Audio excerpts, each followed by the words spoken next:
In today's video, we're taking a look at the latest trade talk from around the NHL. Today, we're looking at teams like the Edmonton Oilers, the Toronto Maple Leafs, and the Ottawa Senators. We're also taking a look at some injuries, updates from around the league. We had a big milestone in the NHL last night, and another longtime NHL veteran has announced his retirement. All that and more coming up next. So welcome back to another video here at Top Shelf Hockey. As I mentioned, we have a variety of news and some trade talk to take a look at today. First up, we do have a couple of key things that happened that have been announced here today, and of course a big milestone last night. Longtime NHL goaltender Dubnyk has announced his retirement from the game of hockey. He played for 12 seasons in the NHL for a handful of teams, probably most remembered from his long stretch of success in Minnesota. Of course, Dubnyk hasn't been in the NHL for a little while now, so this isn't a big shocker. I think most of us kind of assumed that Dubnyk's time was basically over, but he's now made it official. Certainly would like to wish him the best in retirement or whatever comes next for him. He certainly carved out a pretty decent career. There were times early on when it wasn't always looking good that he was going to be able to have a long, sustained career, but he certainly managed to put that together and compete quite nicely. So congrats to Dubnyk on a 12-year NHL career. Of course, last night we saw a good accomplishment from Islanders forward Josh Bailey. Played in game number 1,000 for one team, which is almost unheard of nowadays. So quite the accomplishment from Bailey. Also scored in that game, which I believe was the winning goal as well. So certainly want to congratulate him. And certainly the Islanders look a little bbit better the last couple of games as well. So things might be turning around on Long Island, which we certainly hope. I know I'd like to see them succeed and bounce back after a really unfortunate year last year, and they had a lot of extenuating circumstances that were out of their control. So this year, with those reasons not being in the way, if we don't see improvement, then we know there's more to the story here, and that obviously some lineup changes are going to be required. I still think they need some help, and I'm hoping that Lou can get a few moves here made for this team, because I do think with a new arena and a promising group that had some deep playoff runs, it'd be unfortunate to see them take such a major step back so quickly. But sometimes that happens in the league. Father Time is undefeated, and this team does have some aging veterans. But Josh Bailey, has had a good solid career. If you look back to that 2008 draft where he was selected, certainly one of the better players in that draft. So I wouldn't put him top 5 or anything, but certainly top 10. He's carved out a real nice career, all with the Islanders franchise. So congrats to him as well. Some not so good news out of the Flyers organization. We talked before about Sean Couturier having some setbacks, and they've now confirmed that he did elect to have surgery on his back. That's going to be keeping him out of action for at least 3 to 4 months. And that sometimes these recovery times are just estimates. Sometimes they overestimate because they'd like to see the player get back sooner. And at the same time, though, there are setbacks like we've seen with this player. Considering it's we're looking at a 4-month time frame that gives you November, December, January, February. So you're probably looking at a March return.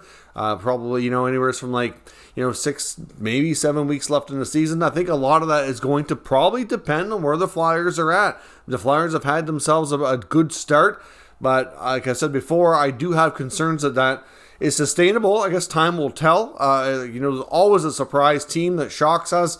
John Tortorella is a good coach, and obviously he's getting more out of this team with this roster than many people thought, which I think is fair to say. They're getting terrific goaltending from Carter Hart. So certainly if they're in the mix for playoffs, I would say Couturier will play as soon as he's able to. But if they do end up falling back and near the bottom of the standings, like a lot of people predicted this year, just after all that he's been through, I don't know that he should really rush things. And I do wonder, maybe that the recovery time could turn to be a little longer. But we'll see. Either way, he's had his surgery. Hopefully he can get his back situated, because it's a real tough injury to overcome. And he's such a big part of that team. It's such a major loss there. And of course, they're also without James Van Riemsdyk. We know that he had an injury the other day, which was going to keep him out of action. They did confirm he also had surgery, which I believe was like a hand-finger type injury. And he's going to be out for about 6 weeks. So we'll likely see him sometime probably in the first half of December, most likely. A few other injury updates here as well. The Jackets appear to be closer to getting back goaltender Jonas Korpisalo. He's been activated and sent to the American Hockey League on a conditioning stint. Of course, he's had a lot of issues with his hips and had some surgeries, so hopefully he can get back and see. Now, of course, no guarantees that the conditioning stint will go well, but I hope for his sake it does, because he's been out for quite some time. He's really been fighting to get back. but we know the hip issue is such a big thing for goaltenders. Hopefully he's able to overcome and resume his career. Another goaltender got hurt today, and that was Dallas Stars goaltender Jake Ottinger, of course, who's been really solid to start the season. Solid is probably an understatement, but he was hurt today. He left into the action in today's game, didn't return, so I'm not really sure. We're waiting for further updates from Dallas on that. I don't know how long he's going to be out or what he's looking at for any kind of timelines there, but not good news if you're a fan of the Dallas Stars. Now on to some other news from around the league, some trade rumors. We'll take a look at first the Edmonton Oilers. Mark Spector of Sportsnet in the latest article talking about some of their targets that they could look at later in the year. And he talks about Jonathan Toews maybe being of interest to the Oilers, that he might make sense. Now, we've also heard from other reporters that they felt that Patrick Kane would be a good fit in Edmonton. I don't know. I mean, it's hard to say, right? They have so much offense already. I have no doubt the Oilers will try their best to kind of make a deeper playoff run this year and kind of go for it. I don't know that they really need more offense. They are so loaded. They're a problem like some of the other teams around the league. Just like, you look around, a lot of the top teams are struggling to defend. They can score at will almost at times, but defending is the hard part, and especially gets even harder in the playoffs. So I would think that, a player like Toews might almost be more intriguing to them, where he plays more of a two-way game, and it's always been how highly regarded in that sense. Of course, a lot of the other things he looks at here is, of course, Jonathan Toews could even be their third line center. It might allow a guy like Nugent Hopkins to play more in the top six. I know that depending on, sometimes they shake up their lines. You sometimes see Nugent Hopkins being the 3C. Sometimes you see him play up on the wing with Draisaitl. He's a versatile player and you can move him around, but it might allow a player like Nuge to have more of an offensive role and allow Toews to maybe play in that kind of spot as well. So obviously he feels that even though Chicago's had a pretty good start to the season, that the Blackhawks will still try their best to move Toews and Patrick Kane and recoup some assets, of course, as they continue on with this rebuild. Of course, kind of having the opinion that it doesn't really entirely make sense to hang on to them, but there are some people out there that do think that Patrick Kane might consider signing a much cheaper, shorter-term contract to try to ride things out with Chicago, because not only might he want to do that, but the reason for it and his motivation would be not only to help them get through the rebuild a bit, but at the same time, it might be important to him to become, more of a Blackhawk legend, and he already is, because he's certainly a Blackhawk legend. There's no doubt about that.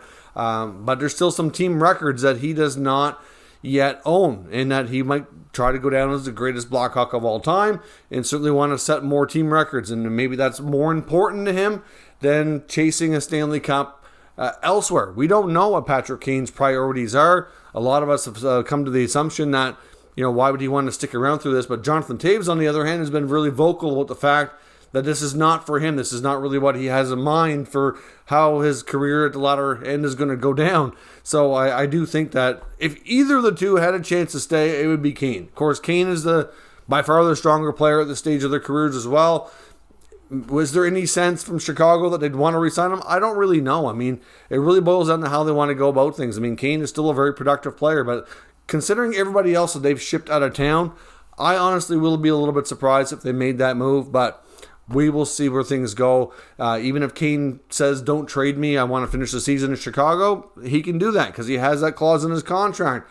But after the season's done and his contract is up, Chicago will have all the say. If they don't want to sign him and bring him back, that's totally their call. So we'll have to see where things go. Spector also goes on to talk about not only Jonathan Toews maybe being of interest to Edmonton, but maybe a player like Athanasiou or Max Domi, who signed short-term contracts with the Hawks as well, hoping to be able to play more of a bigger role and likely get dealt at the deadline to a team in the playoffs so they can maybe, get on with another team and get a longer-term contract somewhere else for next year and beyond. It's kind of what many people kind of thought was their strategy here.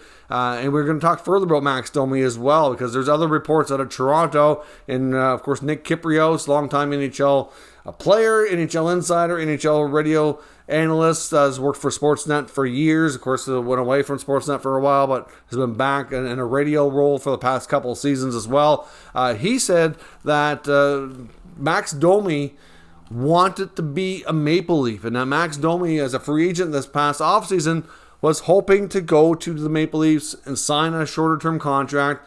Of course, his dad is a Leaf legend. Ty Domi was a longtime Maple Leaf. one of the better fighters and guys in that role back when that was more of a common thing. He's, like I said, he's a well-known. Ty Domi, it seems to know everybody in the entertainment world as well. I don't know how many pictures I've seen of Ty Domi with tons of famous people. Like, he just seems to know absolutely everyone, which is a whole other story, but kind of a crazy thing. But anyways, well-known family, connected to the Leafs. Makes sense growing up that he would have seen his dad play there, that it might have some, allure to being a Leaf. And according to Kyprios, he was willing to sign a contract for even cheaper money than he was signed for in Chicago, which ended up being $3 million for a 1-year deal. We know that Max Domi, of course, can be a solid offensive player. At times, his problem has been consistency throughout his career. But he's not like he can't produce any offense, right? And he's not afraid of the rough stuff. Not built like his old man, but certainly a case where he's certainly willing to play physical style. He's not afraid to drop the gloves. He is not a big guy, but he plays like it and he acts like it, and he's certainly willing to play that kind of role. I can see him being a good third, fourth line player on a championship caliber team to help provide that kind of type of player that they may not have enough of already. So be interesting to see if perhaps they circle back. We know that Domi's had a real good start to the year in Chicago. So obviously that's going to draw some eyes on a short-term deal. Domi could have half of his salary retained by Chicago, so a team could get him for fairly cheap. I wonder if the Leafs, depending on how the year goes, it's been an up and down season for Toronto so far. They've still don't seem to completely have their bottom six completely set the way they wanted. There seems to be, of course, changes from game to game. There's still lots of moving parts there. So I don't know if that's something they might consider later into the season. But it'd be interesting to see if either at the deadline or if once he's free agent again next year, if there is a Domi reunion of sorts in Toronto. Now, on to the Ottawa Senators. There's all kinds of people online today clamoring for Nikita Zaitsev to be traded out of Ottawa. Of course, we know that he's likely going to be gone soon at some point. At least you'd hope. He's been linked to trades for some time. Of course, we've seen the injury to Artem Zub have a major impact on that blue line. The Senators played earlier today against the Florida Panthers. Had a really bad start first period. Made the game close, and essentially it was a one-goal game. The Panthers added an empty netter at the end. But Senators gave up over 50 shots, and Nikita Zaitsev he basically created chaos in the defensive zone, and so his name is already being brought up here again, mostly online. This is more by fans than NHL insiders and connected reporters, but certainly a case where they have not won with him in the lineup this year. And secondly, I would think Artem Zub's agent is sitting back, kind of rubbing his hands together, going, okay, Zuby's going to get some good money here because he misses his first game, and just look how much of an impact that absence had on their blue line today. He certainly needs to be signed and extended. It's a big part of that decor, which still needs work, but Zub is one of the better, stronger pieces to that, and without him, it's an entirely different back end. So I do think it's quite likely we're going to see Pierre Dorion continue his hopefully streak of good moves, because he's done several of them throughout the offseason as well. So far, they really need to find a defenseman, and Zaitsev has to be part of a cost-cutting move in return. Now, that's why they were linked to the Coyotes for so long, as the Coyotes had the capacity to take on Zaitsev in a Chychrun trade. Of course, that's never materialized and doesn't look like it's going to. I hope they don't pull a panic move here and pay a ridiculous price to move Zaitsev and to bring in another guy like Chychrun who can't even play yet because he's not ready to go. But it'd be interesting to see what the Ottawa Senators do. I would not be one bit surprised to see them do something here on a blue line type of move. We saw Ethan Bear go to Vancouver, so he's off the market now. Like I said, it doesn't sound like the Chychrun trade is going to materialize, so they have to look elsewhere. And I do think that today's game is going to be a big wake-up call that they need to revisit this, and soon. So we'll have to see where things go. But I would suspect that Zaitsev could be involved in any trade that they make, trying to get this decor a little bit more solid moving forward here, so they can hopefully be a little bit more than a 500 club, which is where they sit as of today with the record of 4-4. So let me know your thoughts on all today's news and rumors down in the comments. We'll discuss further. If you're new to the channel, of course, make sure you subscribe, stick around. We'll keep you up to date with all the latest news, rumors, and analysis on all 32 NHL teams. Thank you for watching, and I'll catch you next time.